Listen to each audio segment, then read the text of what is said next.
मंदिर में आने वाले से हृदय और श्रद्धालु हुआ करते हैं। आने जाने वाले 2-4 पैसे उसके हाथ पर रख ही देते। अंधी उनको दुआएं देती और उनको सहृदयता को सराहती। स्त्रियां भी उसके पल्ले में थोड़ा बहुत अनाज डाल जाया करती थी। प्रातः से संध्या तक वह इसी प्रकार हाथ फैलाए खड़ी रहती। उसके पश्चात मन ही मन भगवान को प्रणाम करती और अपनी लाठी के सहारे झोंपड़ी का पथ ग्रहण करती। उसकी झोंपड़ी नगर से बाहर थी। रास्ते में भी याचना करती जाती, किंतु राहगीरों में अधिक संख्या श्वेत वस्त्र वालों की होती, जो पैसे देने की बजाय झिड़कियां दिया करते हैं। तब भी अंधी निराश न होती और उसकी याचना बराबर जारी रहती। झोंपड़ी तक पहुंचते पहुंचते उसे 2-4 पैसे और मिल जाते। झोंपड़ी के समीप पहुंचते ही एक 8-10 वर्ष का लड़का उछलता कूदता आता और उससे चिपट जाता। अंधी टटोल कर उसके मस्तक को चूमती। बच्चा कौन है, किसका है, कहाँ से आया, कोई कुछ नहीं जानता। 5 वर्ष हुए पास पड़ोस वालों ने उसे अकेला देखा था। इन्हीं दिनों एक दिन संध्या समय लोगों ने उसकी गोद में एक बच्चा देखा। वह रो रहा था। अंधी उसे पुचकाकर चुप कराने का प्रयत्न कर रही थी। यह एक साधारण घटना थी, इसलिए किसी ने भी न पूछा कि बच्चा किसका है। उसी दिन से यह बच्चा अंधी के पास था और प्रसन्न था। उसको वह अपने से अच्छा खिलाती और पहनाती। अंधी ने अपनी झोपड़ी में एक हांडी गाड़ रखी थी। संध्या समय जो कुछ मांग कर लाती उसमें डाल देती और उसे किसी वस्तु से ढांप देती, इसलिए कि दूसरे व्यक्तियों की दृष्टि उस पर न पड़े। खाने के लिए अन्न काफ़ी मिल जाता था, उससे काम चलाती। पहले बच्चे को पेट भर खिलाती, फिर स्वयं खाती। रात को बच्चे को अपने वक्त से लगाकर वहीं पड़ी रहती। प्रातःकाल होते ही उसको खिला पिलाकर फिर मंदिर के द्वार पर जा खड़ी होती। काशी में सेठ बनारसी दास बहुत प्रसिद्ध व्यक्ति हैं। बच्चा बच्चा उनकी कोठी से परिचित है। बहुत बड़े देशभक्त और धर्मात्मा हैं। धर्म में उनकी बड़ी रुचि है। दिन में 12 बजे तक सेठ ध्यान में संलग्न रहते। कोठी पर हर समय भीड़ लगी थी। कर्ज के इच्छुक तो आते ही थे, परंतु ऐसे व्यक्तियों का भी तांता बंधा रहता जो अपनी पूंजी सेठ जी के पास धरोहर रूप में रखने आते थे। सैकड़ों भिखारी अपनी जमा पूंजी इन्हीं सेठ जी के पास जमा कर जाते। अंधी को भी यह बात ज्ञात थी, किंतु पता नहीं अब तक वह अपनी कमाई यहाँ जमा कराने में क्यों हिचकिचाती रही। उसके पास काफ़ी रुपए हो गए थे।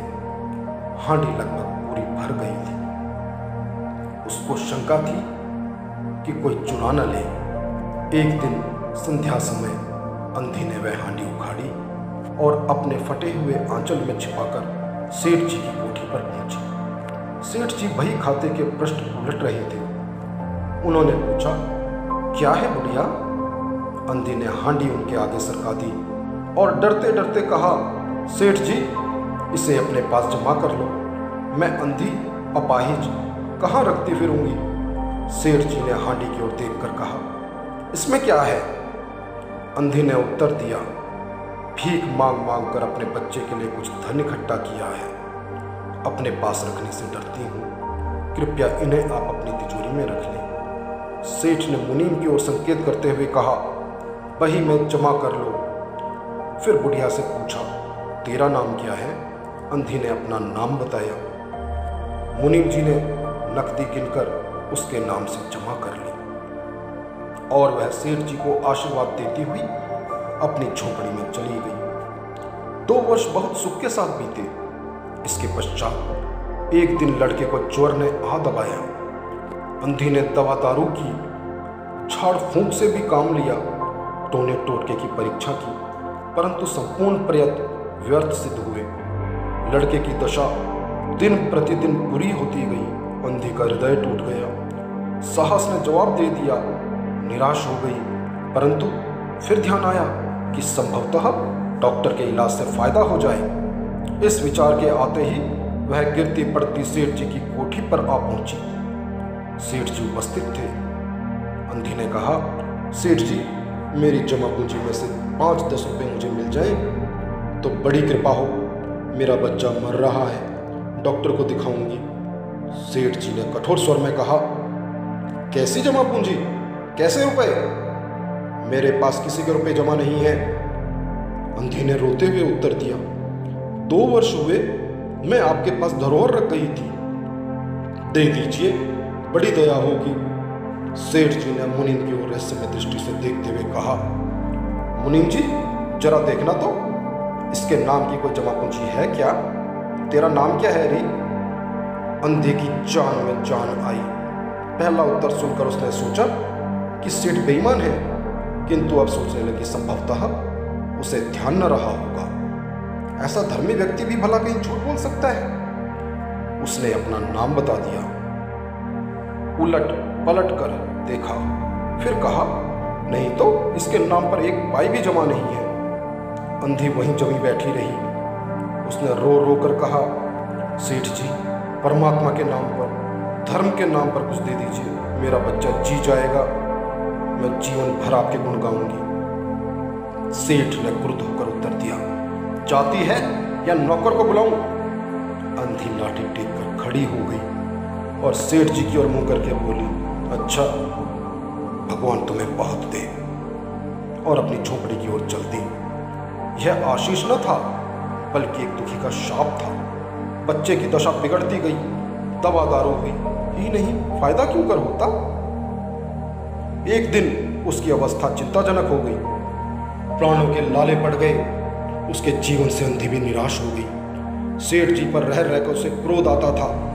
इतना धनी व्यक्ति है, 2-4 रुपए दे देता तो क्या चला जाता। और फिर मैं उससे कुछ दान नहीं मांग रही थी, अपने ही रुपए मांगने गई थी। सेठ जी से घृणा हो गई। बैठे बैठे उसको कुछ ध्यान आया। उसने बच्चे को अपनी गोद में उठा लिया और ठोकरें खाती गिरती पड़ती सेठ जी के पास पहुंची और उनके द्वार पर धरना देकर बैठ गई। बच्चे का शरीर जोर से भभक रहा था और अंधी का कलेजा भी। एक नौकर किसी काम से बाहर आया। अंधी को बैठा देखकर उसने सेठ जी को सूचना दी। सेठ जी ने आज्ञा दी कि उसे भगा दो। नौकर ने अंधी से चले जाने को कहा, किंतु वह उस स्थान से नहीं ली। मारने का भय दिखाया, पर वह टस से मस न हुई। उसने फिर अंदर जाकर कहा कि वह नहीं टलती। सेठ जी स्वयं बाहर पधारे, देखते ही पहचान गए। बच्चे को देखकर उन्हें बहुत आश्चर्य हुआ कि उसकी शक्ल सूरत उनके मोहन से बहुत मिलती जुलती है। 7 वर्ष हुए तब मोहन किसी मेले में खो गया था। उसकी बहुत खोज की, पर उसका कोई पता न मिला। उन्हें स्मरण हो आया कि मोहन की जांघ पर एक लाल रंग का चिन्ह था। इस विचार के आते ही उन्होंने अंधी की गोद के बच्चे की जांघ देखी। चिन्ह अवश्य था, परंतु पहले से कुछ बड़ा। उनको विश्वास हो गया कि बच्चा उन्हीं का है। उसको छीनकर तुरंत अपने कलेजे से चिपटा लिया। शरीर ज्वर से तप रहा था। नौकर को डॉक्टर लाने के लिए भेजा और स्वयं मकान के अंदर चल दिए। अंधी खड़ी हो गई और चिल्लाने लगी, मेरे बच्चे को न ले जाओ, मेरे रुपए तो हजम कर गए, अब क्या मेरा बच्चा भी मुझसे छीनोगे? सेठ जी बहुत चिंतित हुए और कहा, बच्चा मेरा है, यही एक बच्चा है। 7 वर्ष पूर्व कहीं खो गया था, अब मिला है, सो इसे कहीं नहीं जाने दूंगा और लाख यत्न करके भी इसके प्राण बचाऊंगा। अंधी ने एक जोर का ठहाका लगाया। तुम्हारा बच्चा है, इसलिए लाख यत्न करके भी उसे बचाओगे? मेरा बच्चा होता तो उसे मर जाने देते। क्यों? यह भी कोई न्याय है? इतने दिनों तक खून पसीना एक करके उसको पाला है, मैं उसको अपने हाथ से नहीं जाने दूंगी। सेठ जी की अजीब दशा थी। कुछ करते धरते बन नहीं पड़ता था। कुछ देर वहीं मौन खड़े रहे, फिर मकान के अंदर चले गए। अंधी कुछ समय तक खड़ी रोती रही, फिर वह भी अपनी झोपड़ी की ओर चल दी। दूसरे दिन प्रातःकाल प्रभु की कृपा हुई या दवा ने जादू का सा प्रभाव दिखाया। मोहन का ज्वर उतर गया। होश आने पर उसने आंखें खोली तो सर्वप्रथम उसकी जबान से निकला माँ। चारों ओर अपरिचित शक्लें देखकर उसने अपने नेत्र फिर बंद कर लिए। उस समय से उसका ज्वर फिर अधिक होना आरंभ हो गया। माँ माँ की रट लगी हुई थी। डॉक्टर ने जवाब दे दिया। सेठ जी के हाथ पांव फूल गए। चारों ओर अंधेरा दिखाई पड़ने लगा। क्या करूं? एक ही बच्चा है, इतने दिनों बाद मिला भी तो उसकी मृत्यु अपने चंगुल में दबा रही है।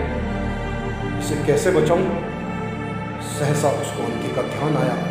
पत्नी को बाहर भेजा कि देखो कहीं वह अब तक द्वार पर न बैठी हो, परंतु वह कहा। सेठ जी ने फिटन तैयार करवाई और बस्ती से बाहर उसकी झोपड़ी पर पहुंची। झोपड़ी बिना द्वार के थी। अंदर देखा, अंधी एक फटे पुराने टाट पर पड़ी थी। उसके नेत्रों से अश्रुधर बह रहे हैं। सेठ जी ने धीरे से उसको हिलाया। उसका शरीर भी अग्नि की भांति तप रहा था। सेठ जी ने कहा, बुढ़िया तेरा बच्चा मर रहा है। डॉक्टर निराश हो गए। रह रहकर वह तुझे पुकारता है। अब तू ही उसके प्राण बचा सकती है। चल और मेरे नहीं, अपने बच्चे की जान बचा ले।